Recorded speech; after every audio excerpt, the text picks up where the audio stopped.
All right, jumping right in, we've got some fascinating notes here. Looks like from a talk by Dr. Oscar Dagnon. Oh, yeah. He's a leading ADHD expert. No kidding. Yeah. Based right here in London, too, at the OED clinic. Have you heard of it? Absolutely. They're known for some really cutting-edge work. Right.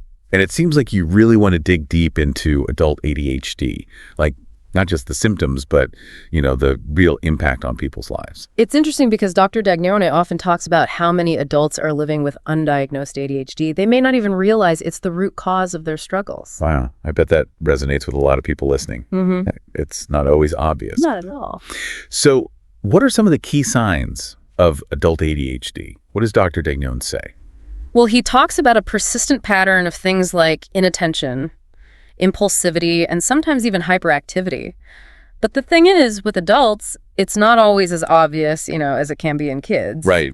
Like, you're not necessarily going to see someone fidgeting all the time, but they might have major struggles with organization or staying focused. So it's more about that internal chaos, not so much like running around. Yeah, exactly. That mental clutter can be so frustrating. In his talk, Dr. Dagnone actually mentioned something like, I've seen patients who are brilliant, capable people, but their minds are just like this crowded room full of unfinished projects. Oh, I remember that. They struggle to filter out the noise and prioritize. Powerful stuff. Absolutely. And those struggles can impact so many areas of life. Work, relationships, even managing money. Dr. Dagnone sees it all the time. Okay, let's talk about work for a second. I mean, you're trying to meet deadlines, stay organized, keep up with everything. I can imagine ADHD would make that really tough. You're right.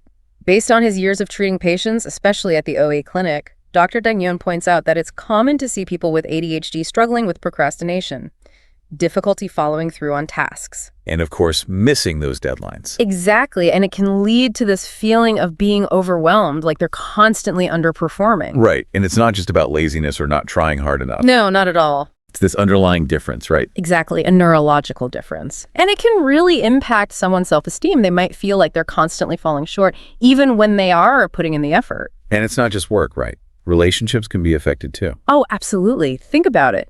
Impulsivity might lead to saying things you don't mean. Inattention can make you seem distant or uncaring, even if that's not your intention at all. It's like a recipe for communication breakdowns. Yeah. Miss cues, you forget important things, or you just have trouble being present in the moment. I can see how that would strain any relationship. And because ADHD can amplify emotions, even small misunderstandings can escalate so quickly. Oh, I bet. And it's important to remember, it's not that people with ADHD are trying to be difficult. Right. Their emotional responses might just be more intense or harder to regulate. So what about money? I mean, lots of people struggle with budgeting anyway, but could ADHD make it even harder? Definitely. Dr. Dagnone actually talks about this a lot. Imagine trying to stick to a budget when impulsivity makes you, more vulnerable to those online shopping sprees. Oh, tell me about it. Or when forgetfulness means you're constantly missing those bill payments. Ouch. It can create a really stressful cycle of financial instability. Okay, so this is all starting to make a lot more sense. Mm-hmm. But how do you even know if it is ADHD in the first place? I mean, it sounds like a lot of this stuff could be chalked up to other things too, right? You're absolutely right. And that's why getting a proper diagnosis is really crucial. Makes sense. And that's actually one of the areas where the OAD clinic really excels. How so? Well, they have these experienced clinicians who specialize in ADHD. Oh, wow. So they can really delve into what's going on. They're not just, skimming the surface. Not at all. They use some cutting-edge diagnostic tools, too. Remember reading about the DVA-5 interview in those notes? Oh, yeah. That's one of their key tools. It's a structured interview that's specifically for assessing ADHD in adults. It goes way beyond just the surface symptoms. Wow. Dr. Dagnone has actually been instrumental in making that a standard practice at the clinic. That's really impressive. It sounds like they're really getting to the heart of the matter, not just like, slapping a label on it. Exactly. It's about understanding the individual and what they're going through. I can imagine that must be a huge relief for people who've been struggling for years without knowing why. Absolutely. And once they have that diagnosis, they can start to explore treatment options and strategies to manage the challenges. Okay, so let's talk about those treatment options. What does Dr. Dagnone recommend? Well, he always emphasizes that there's no one-size-fits-all approach. Every individual is different, so their treatment plan needs to be tailored to their specific needs and circumstances. But he often recommends a combination of things like medication, therapy, and lifestyle adjustments. So it's a multi-pronged approach, hitting it from different angles. Okay, so let's break those down a bit. Starting with medication, what kind of medications are we talking about here? The most common types are stimulants, like Ritalin or Adderall. Okay, familiar with those. And there are also non-stimulants, like Strattera. But as Dr. Dagnone said in his talk, and it's so important to remember, medication isn't a magic bullet. Right. It's not a quick fix. No, it's more like a tool that can help manage symptoms, but it needs to be part of a broader strategy. So it's not a cure, but it can help level the playing field, so to speak. Yeah, I like that. What about therapy? How does that fit into managing ADHD? Therapy can be incredibly valuable. In what way? Well, it can help people develop coping mechanisms, improve their organizational skills, and even manage time better. Oh, that's huge. And learn strategies to manage their emotions and impulsivity. So it's about equipping them with the tools to navigate everyday life more effectively. Exactly. And you mentioned lifestyle adjustments too. What does that look like? It can be things like establishing routines, getting enough sleep, regular exercise, and even a healthy diet. All these things can make a real difference. Makes sense. Dr. Dagnone is also a big advocate for mindfulness practices. He's found that even just a few minutes of meditation each day can help calm the mind and improve focus. It's about creating an environment that supports well-being, both mentally and physically. Absolutely. But it can be tough to figure out the right combination right, Mm-hmm. especially if you're already feeling overwhelmed and don't know where to start. It can be, and that's where the expertise of a clinic like the OAD clinic really comes in. They've seen it all before. Right. They have a whole team of specialists who can help navigate those choices. Oh, that's great. And develop a personalized plan that actually works for them. That's reassuring to hear. Okay, so we've talked about the challenges, the diagnosis, the treatment options, but I think it's time to shift gears a bit and talk about the impact on something we haven't touched on yet. Relationships. Yeah, relationships. That's a big one. It's got to be an area where ADHD can have a huge impact, right? Absolutely.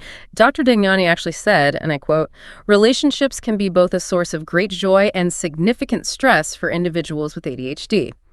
So let's dive into that a bit. Let's. Yeah. I'm curious to hear what he's observed in his practice. What are some of the specific ways ADHD can affect, say, romantic relationships? Well, he often talks about how those core symptoms we discussed, they can easily translate into relationship challenges. For example, impulsivity might show up as interrupting during conversations or making decisions without really consulting your partner. Then there's inattention, which can lead to forgetting important dates or anniversaries, or even just not being fully present during those conversations. Yeah, that's bound to cause some tension in any relationship. It is. And those seemingly small things, they can snowball over time. And remember how we were talking about ADHD amplifying emotions? Well, because of that, misunderstandings can escalate so quickly. A simple disagreement could turn into a huge argument because the person with ADHD is just feeling things more intensely. Yeah. Right. Or having trouble regulating those emotional responses. Exactly. It can be really frustrating for both partners. The partner without ADHD might feel like they're walking on eggshells, you know? Like always on edge. Right. And the person with ADHD might feel misunderstood or judged, like they're constantly disappointing their loved ones. So it becomes this vicious cycle of misunderstanding and hurt feelings. But Dr. Dagnone doesn't just leave it there, does he?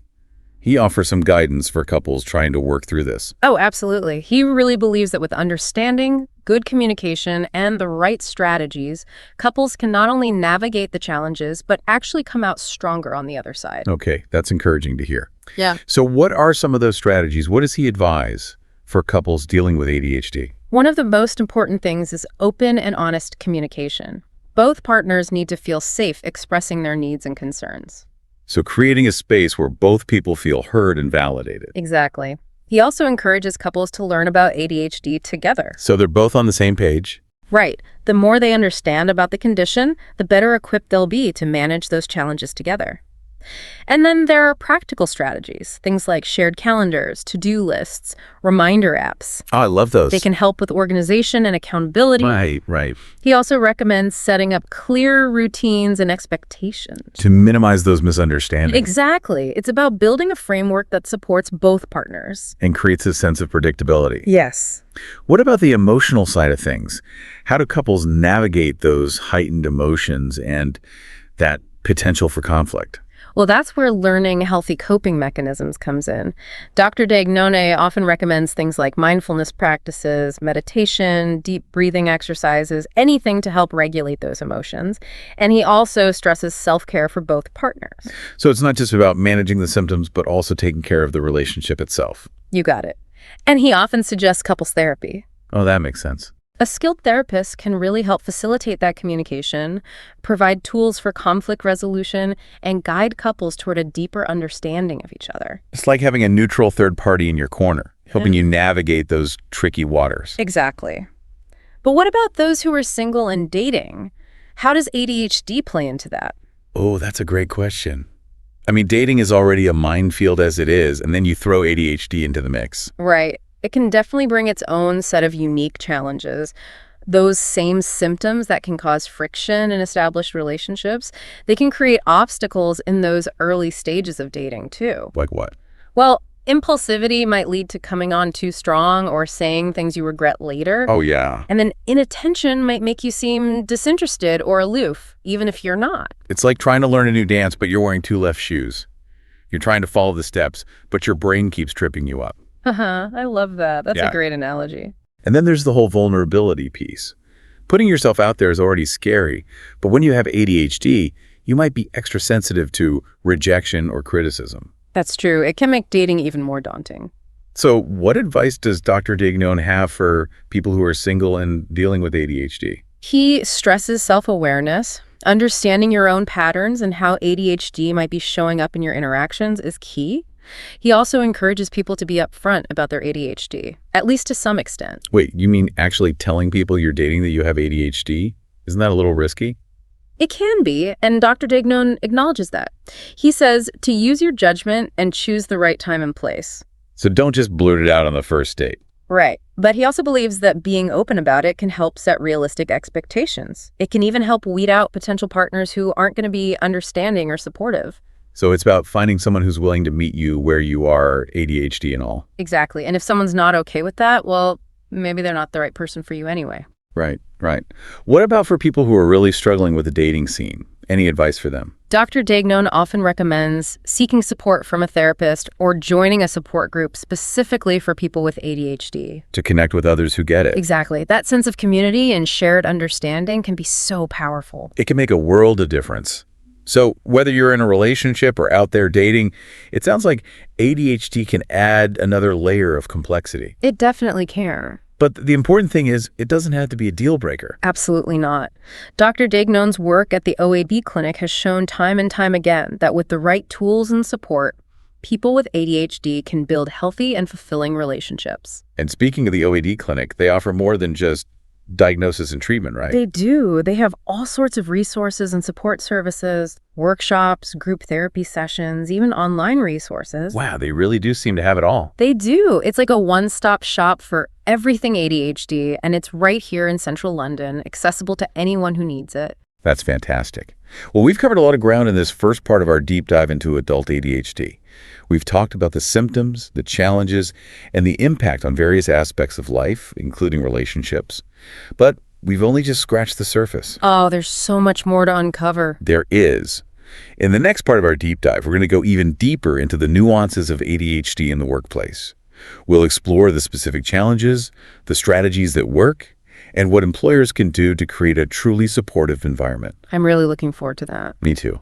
So stay tuned for part 2 of our deep dive into adult ADHD, where we'll unpack the world of work and discover how to turn those challenges into opportunities. So let's talk about the workplace. Work can be demanding for anyone, but if you have ADHD, it can feel like those everyday pressures are just magnified, you know? Absolutely.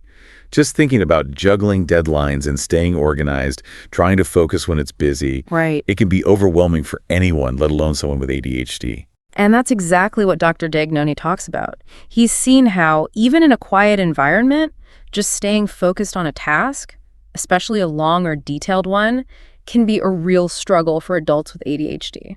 And it's not a matter of willpower, is it? Not at all.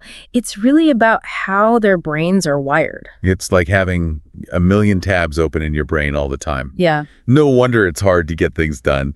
I remember in his talk, Dr. Dagnone said something like, imagine trying to read a book when someone keeps flipping the pages back and forth. Oh, yeah, I remember that. That's what it's like trying to concentrate with ADHD. It's a great analogy. And it's not just the focus piece either. There's the time management aspect too. Right, right. Dr. Dagnon's seen firsthand how people with ADHD often struggle with planning and organization. They might find themselves scrambling at the last minute to meet deadlines. Or missing them completely. Exactly, and that can obviously lead to a lot of stress. Not to mention, it can really impact their performance at work. It's like you're always a step behind, playing catch-up. But it's not just procrastination, right? It's something deeper. You're right. It's about that underlying difficulty with what's called executive function. Executive function. Yeah, basically, it's the brain's ability to plan, organize, manage tasks, all that good stuff. Dr. Dagnone actually describes it as having a mental filing cabinet that's just overflowing and totally disorganized. Oh, I love that. It's a perfect way to describe it. Right. The information's in there somewhere, but actually retrieving it and using it feels impossible. Okay, but it's not all doom and gloom, is it? Dr. Dagnone has some advice for how to navigate the workplace with ADHD, right? He does. He emphasizes that the first step is to recognize your challenges. Once you understand how ADHD affects your work style, you can start to develop strategies to kind of compensate. So work with it, not against it. Exactly. He's a big fan of using external tools to help support those executive function weaknesses. So things like planners, timers, reminder apps, anything that can help create structure and keep you on track. Okay, so it's like building in those supports, that extra scaffolding. What else does he suggest? He's also a strong advocate for open communication with your supervisor. Even if it's about your ADHD? Yeah, and I know that can be a tough conversation to have. Not everyone feels comfortable disclosing that. Definitely. But just having a conversation with your manager about your needs, maybe you need a quieter workspace or you need to break down large tasks into smaller chunks, it can make a huge difference. It's about creating that understanding, a more inclusive work environment. Exactly. But I imagine those conversations can be tough. There's still a stigma around ADHD, isn't there? There is, and Dr. Dagnon knows that. But he believes the more we talk openly about it, the more we can break down those stigmas, create workplaces that are truly supportive of neurodiversity. It's about recognizing the strengths too, right? It's not all challenges. Absolutely. He always points out that people with ADHD often have unique strengths. Like what? Well, they can be incredibly creative, out-of-the-box thinkers. It's about finding ways to leverage those strengths while also providing support for the challenges. Shifting the focus from deficit to potential. What about for people who are really struggling, even with these strategies? Well, sometimes Dr. Dagnon recommends seeking professional help, maybe from a coach or therapist who specializes in ADHD. They can help develop coping mechanisms, build skills for success, that kind of thing. Okay, so that extra layer of support.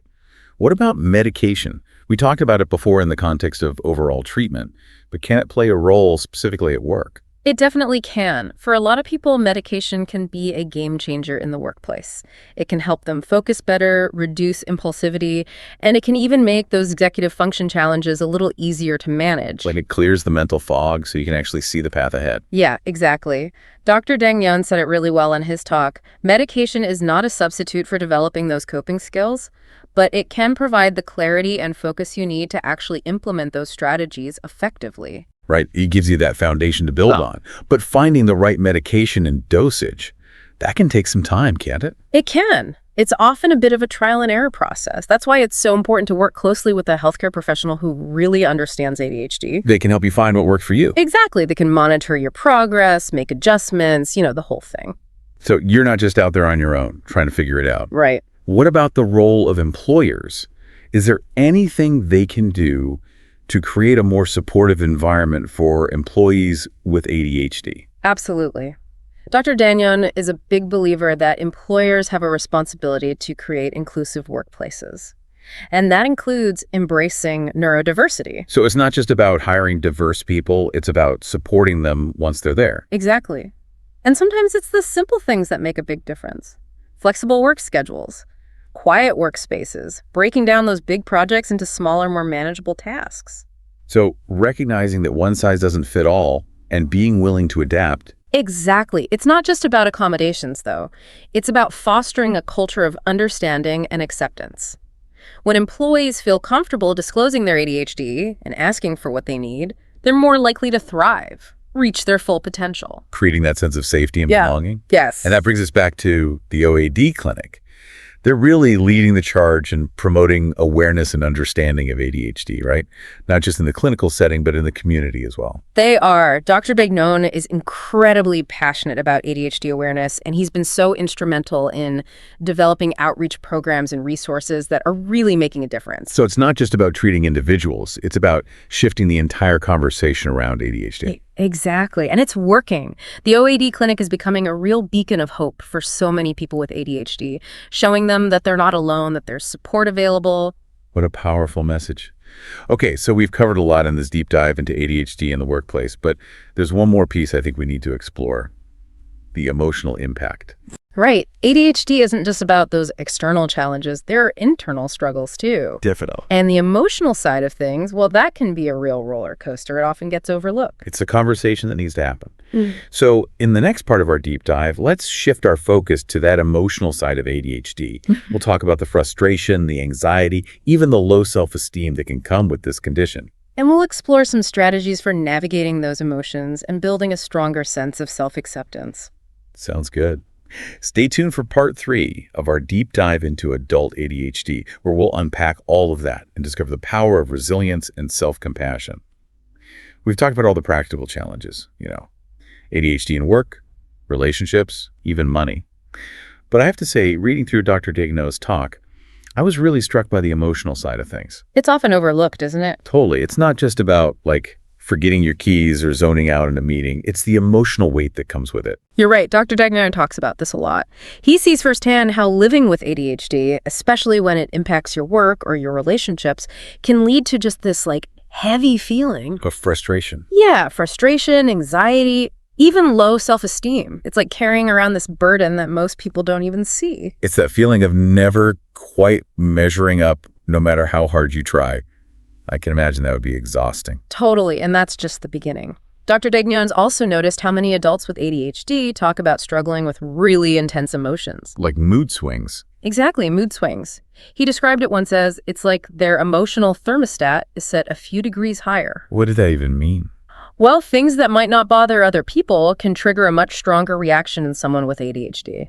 So it's not just feeling things more deeply, it's the speed and intensity of it all. Yeah, and that can make everyday interactions really tricky. You might overreact to something small, or you might shut down completely when things feel overwhelming. It's almost like your emotions have a hair trigger. You never know what's going to set them off. And then comes the shame, the self-criticism. Because you're blaming yourself for something you can't control. Exactly. You might know, logically, that your emotional outburst was part of your ADHD, but you still beat yourself up about it. It's like you're fighting a battle against yourself. That's where Dr. Daigneault's message of self-compassion is so important. He really emphasizes that ADHD is not a character flaw. It's a neurological difference.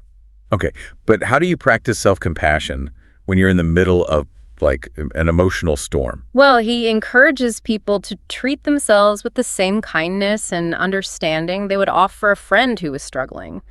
It's not about denying the challenges, it's about acknowledging them, but gently.